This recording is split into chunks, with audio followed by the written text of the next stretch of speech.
El 26 de octubre de 2025, el presidente ruso Vladimir Putin se paró frente a las cámaras y volvió a hacer otra amenaza nuclear. Rusia acababa de probar el misil Burevestnik, un arma propulsada por energía nuclear de la que él presumió. Nadie más en el mundo lo tiene.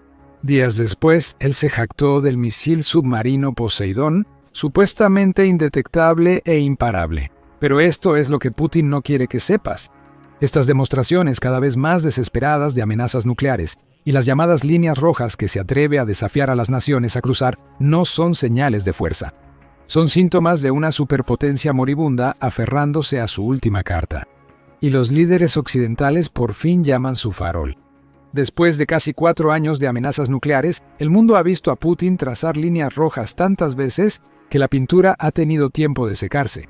Considera la magnitud de la campaña de chantaje nuclear rusa.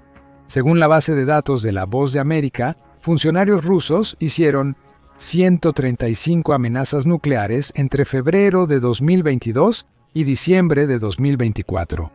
El propio Putin fue responsable de 27 de estas, y su frecuencia aumentó con el tiempo. Comenzó con 5 amenazas en 2022, 9 en 2023 y luego subió a 13 en 2024. 2025 fue, admitidamente, un año lento en amenazas nucleares, con United 24 Media sugiriendo solo 4. 3 de ellas incluyeron el Poseidón y el Burevestnik.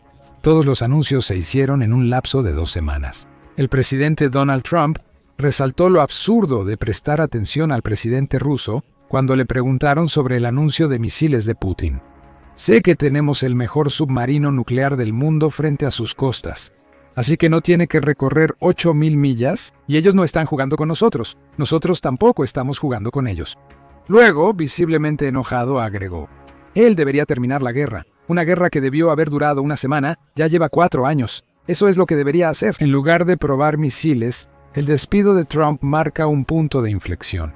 Es una rara ocasión en que un líder occidental no cuida cada palabra para no provocar a Moscú. En cambio, está tratando la retórica nuclear de Putin como lo que realmente es: la postura desesperada de un líder cuyo ejército convencional ha tenido un desempeño catastrófico. Así que repasemos el patrón de chantaje nuclear de Rusia y veamos qué nos dice realmente. Aunque no entraremos en una lista completa, ya que eso implicaría mucha repetición, hay un patrón desde el principio.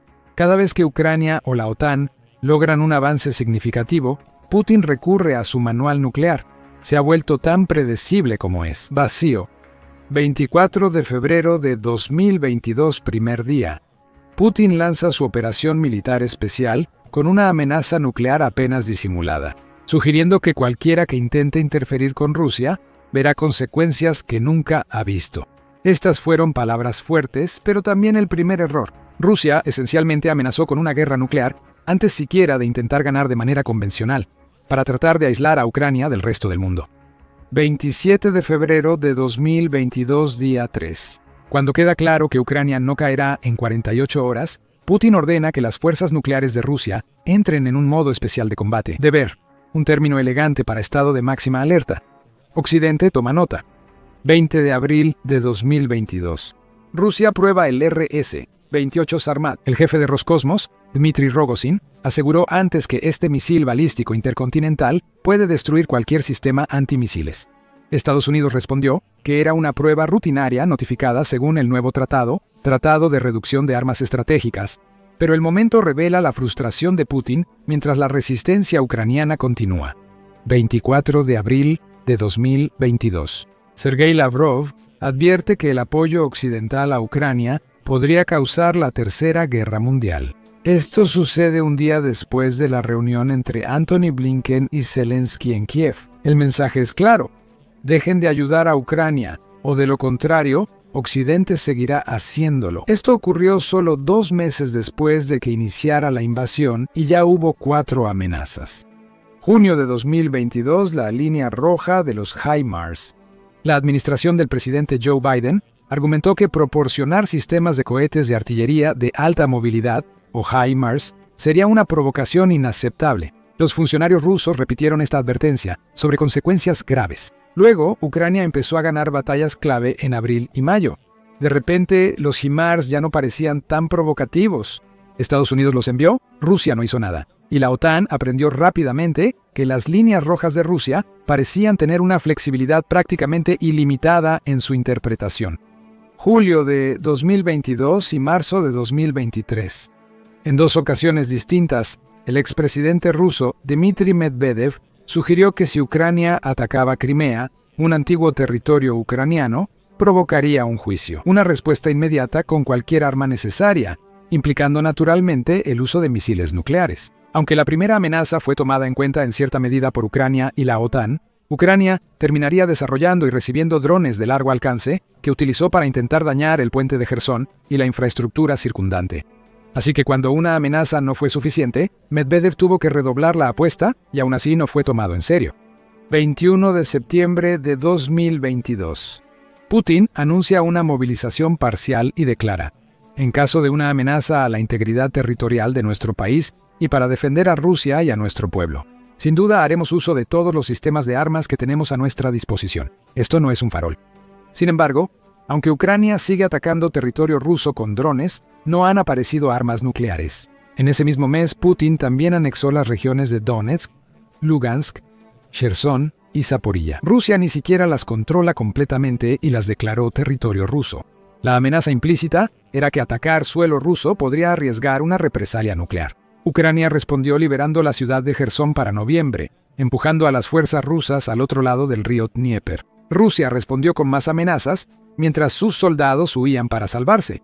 En febrero de 2023, Alemania anuncia que enviará tanques Leopard a Ucrania, algo contra lo que Putin había advertido explícitamente y de inmediato amenazó con consecuencias nucleares. Los tanques vienen de Alemania, aunque tardaron casi 2 años en ser suficientes. Cabe mencionar que esta fue otra de las líneas rojas que la OTAN cruzó descaradamente, aparentemente sin repercusiones.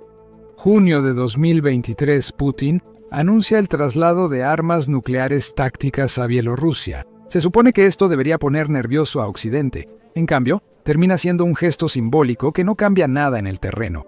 Rusia ya tenía un arsenal de armas en Kaliningrado, que posiblemente está más cerca de algunas capitales europeas y del propio territorio ruso. Febrero de 2024. Putin advierte que cualquier país de la OTAN que envíe tropas a luchar en Ucrania enfrentará consecuencias nucleares. El presidente de Francia, Emmanuel Macron, dijo que no descarta enviar tropas europeas.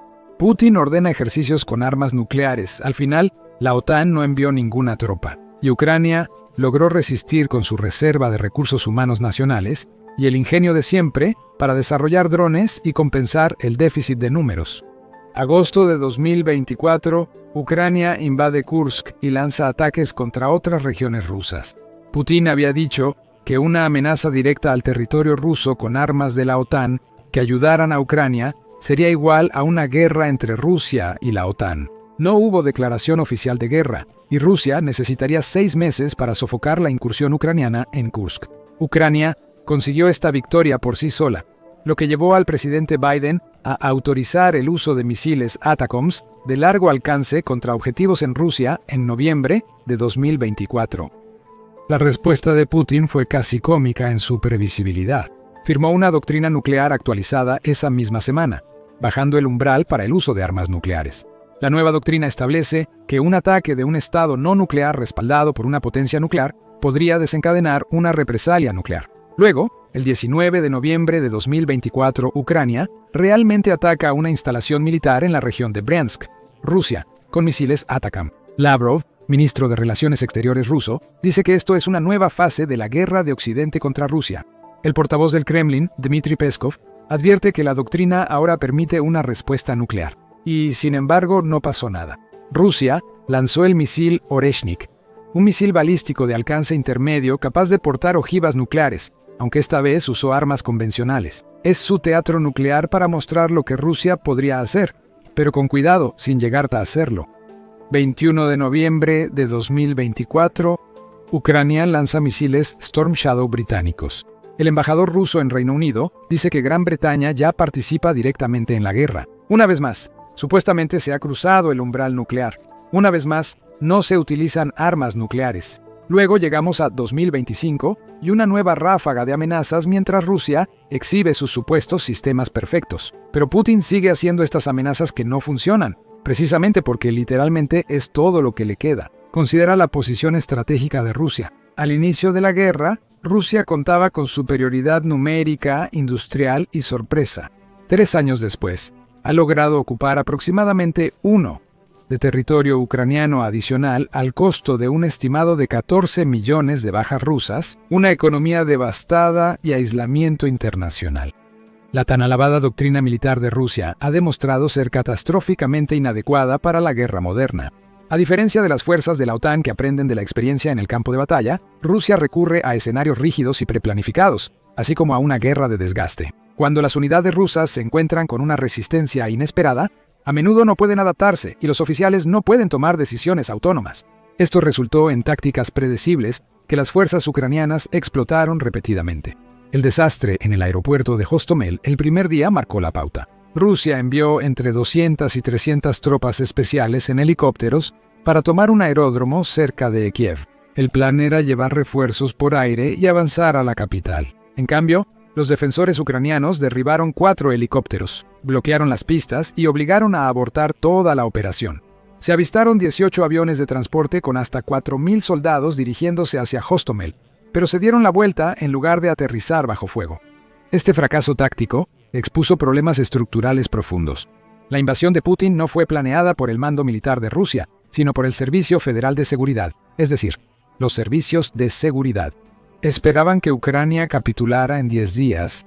Las fuerzas rusas no llevaron repuestos para combates prolongados. Los mapas capturados no mostraban ningún plan para enfrentar resistencia enemiga. Putin ha llevado directamente a este problema al pasar 20 años destruyendo sistemáticamente cualquier posibilidad de recibir información precisa.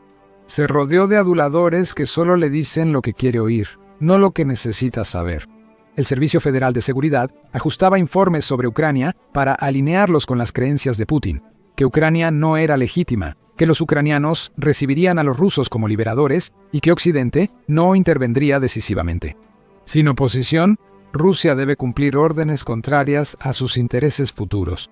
El régimen que eliminó la disidencia para controlar, ahora ve que esa ausencia dificulta la adaptación para sobrevivir. Y así, Putin recurre a la carta nuclear una y otra vez. Como no puede admitir que la invasión fue un error, eso requeriría reconocer que su evaluación inicial fue equivocada, algo que su sistema no puede tolerar.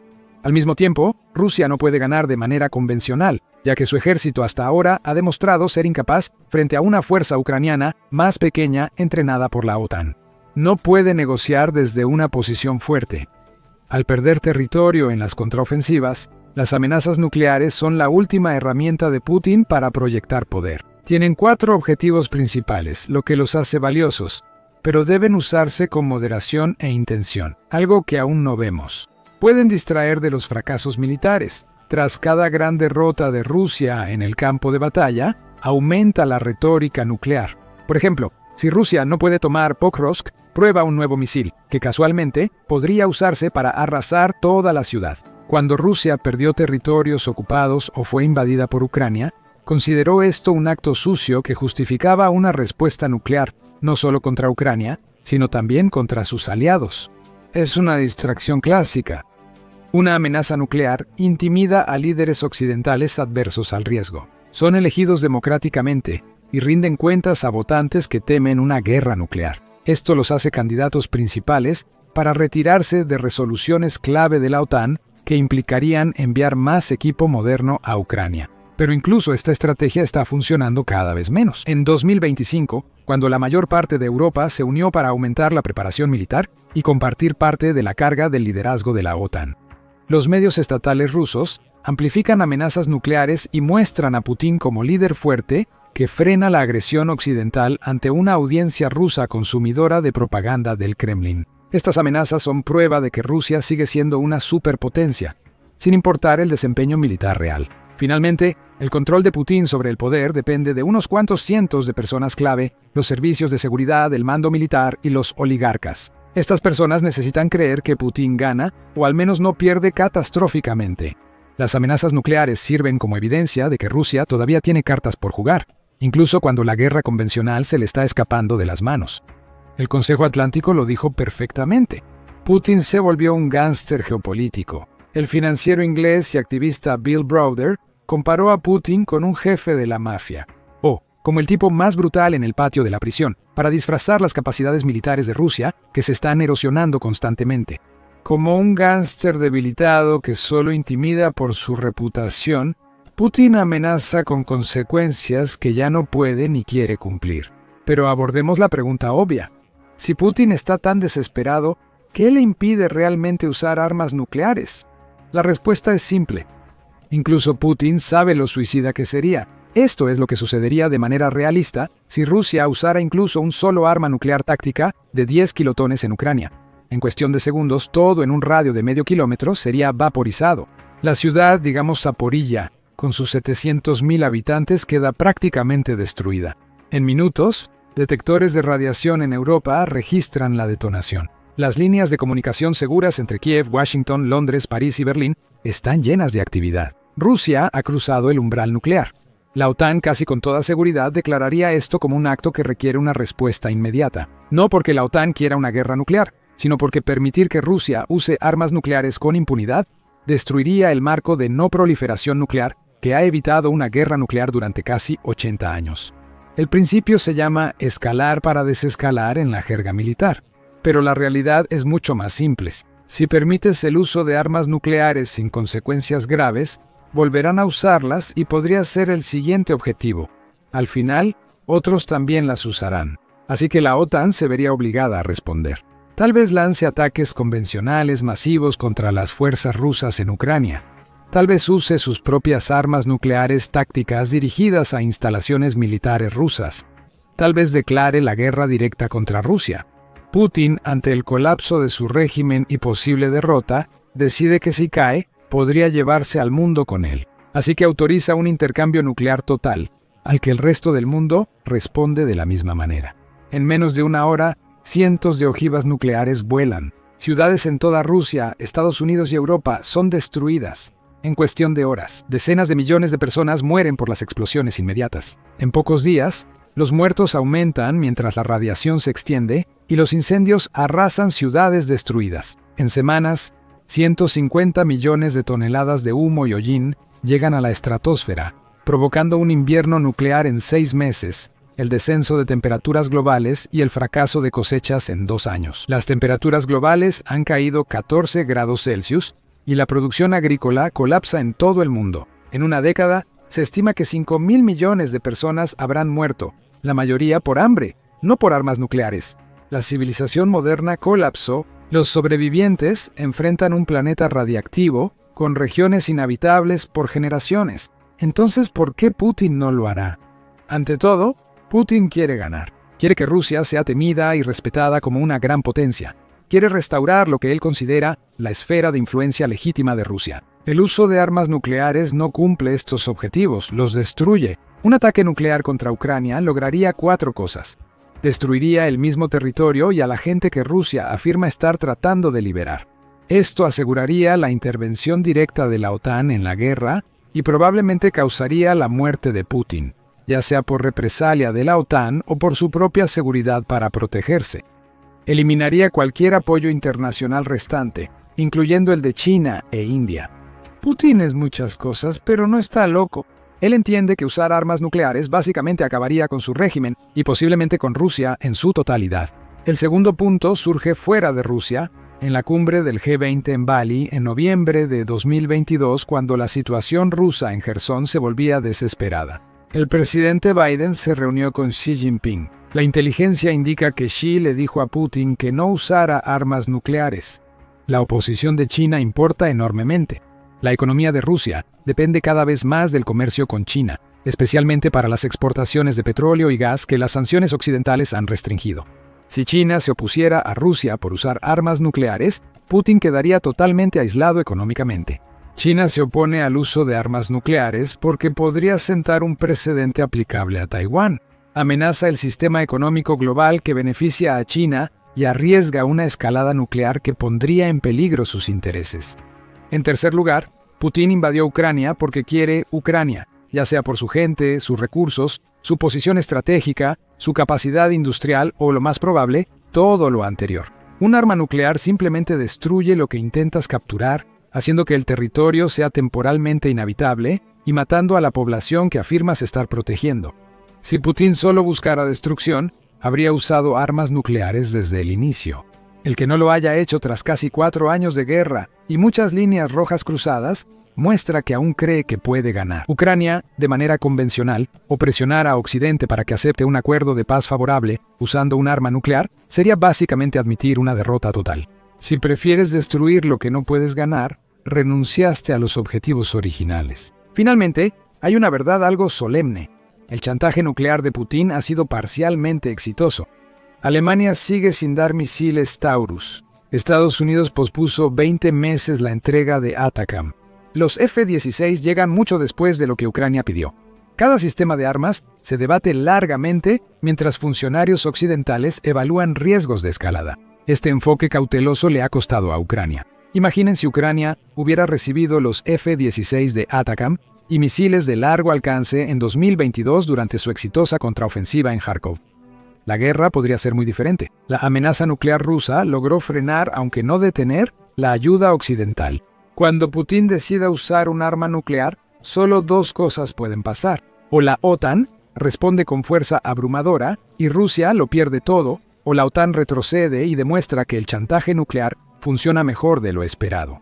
Putin no arriesgará su vida en ese volado, obtiene más beneficios de las amenazas que de usarlas realmente. Esto supone que Putin sigue siendo racional. Supone que no llegue a pensar que su régimen está perdido y decida irse en una gloria apocalíptica. Supone que no haya errores de cálculo, ni accidentes, ni un momento de desesperación en el que realmente crea que la escalada nuclear es su única opción. Tomemos la crisis de los misiles en Cuba de 1962. Casi se volvió nuclear por la mala comunicación y el juego al límite. Evitamos una guerra nuclear tanto por suerte como por habilidad. Cada vez que Putin amenaza con armas nucleares, existe una posibilidad real de que algo salga mal. Solo se necesita una respuesta demasiado agresiva, y estaremos de vuelta en una crisis como la de Cuba otra vez. Cuantas más veces Putin o sus aliados amenacen, más chances hay de cometer un error. Es como jugar repetidamente a la ruleta rusa. Las primeras veces, las probabilidades están a tu favor, pero eventualmente la probabilidad te alcanza. Mientras tanto, la situación interna de Putin es más precaria. La economía rusa pierde dinero rápidamente, obligando a Rusia a recortar el gasto en defensa por primera vez en años. Las riquezas que Rusia obtuvo del petróleo y gas desde los 2000 empiezan a agotarse. Con una caída del 35% en ingresos y una reducción del 17% en capacidad de refinación hasta mediados de 2025, si el régimen de Putin colapsa, podría pensar que ya no tiene nada que perder. Por eso el enfoque despectivo de Trump, aunque satisfactorio, conlleva riesgos. ¿Quieres llamar el farol de Putin sin arrinconarlo al punto de que sienta que el uso nuclear es su única opción? ¿Quieres darle a Ucrania lo que necesita para ganar, mientras mantienes salidas para que Rusia pueda desescalar? El problema fundamental es que las armas nucleares existen para evitar su propio uso. La disuasión funciona cuando ambos lados creen que el otro realmente usará armas nucleares en respuesta a ciertas acciones. Si convences a tu adversario de que nunca usarías armas nucleares bajo ninguna circunstancia, has perdido la disuasión. Si los convences de que usarías armas nucleares por provocaciones menores, generas inestabilidad. Putin busca explotar este sistema. Quiere que Occidente crea que usaría armas nucleares para disuadir el apoyo a Ucrania, pero sin demostrarlo, ya que hacerlo acabaría con su régimen. Occidente ha probado gradualmente estas amenazas, cruzando líneas rojas poco a poco para mostrar que son vacías. Primero High Mobility Artillery Rocket System, luego tanques Army Tactical Missile System y al final F-16S. Cada vez que Rusia amenaza, no pasa nada y las amenazas pierden credibilidad. Putin probablemente continuará haciendo amenazas nucleares. Es su única herramienta, pero Occidente ya no está paralizado por estas amenazas. La respuesta desdeñosa de Trump, la determinación de Gran Bretaña de seguir apoyando a Ucrania, el rearme de Alemania y la coalición de los dispuestos de Europa proporcionaron 40.000 millones de euros o 46.000 millones de dólares en ayuda militar. Todo esto demuestra que el chantaje nuclear de Putin está perdiendo su poder. La guerra en Ucrania se decidirá por la economía, la logística, lo militar, la tecnología y la voluntad política, y en cada uno de esos aspectos, Rusia está perdiendo terreno. Gracias por vernos ahora. Para conocer más sobre la situación militar de Rusia, mira nuestro video sobre su colapso económico y suscríbete a El Show Militar para actualizaciones diarias sobre la guerra que redefine el poder global.